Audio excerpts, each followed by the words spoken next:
La innovació és un valor clau. És un valor clau en el sentit que és diferencial per l'empresa i això l'inversor és una cosa que valora molt. El fet de ser diferencial, el fet de ser diferent, el fet de tenir unes barreres d'entrada al teu competidor, això l'inversor ho valora molt en tant en quant minimitza el risc de la seva inversió. Cert és que al final la situació de crisi que estem patint també limita d'alguna manera el suport econòmic que poden donar les institucions.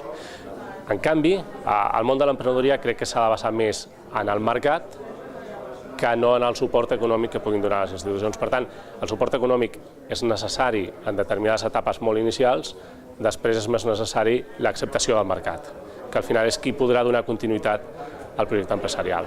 El projecte MedLab és un projecte d'integració dels diferents agents, en aquest cas hospitals, metges, institucions públiques, centres de recerca, universitats, empreses i emprenedors, amb la idea de generar o conceptualitzar nous productes i nous serveis dintre del món dels dispositius mèdics.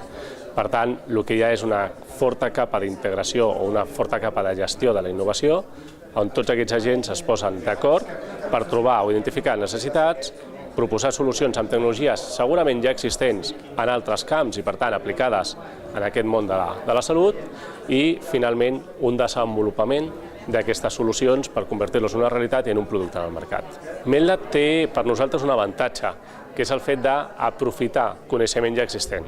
És a dir, no només generar coneixement nou, sinó aprofitar coneixement o tecnologies que les empreses ja tenen i han desenvolupat, creant solucions en altres mercats o altres tipus de necessitats.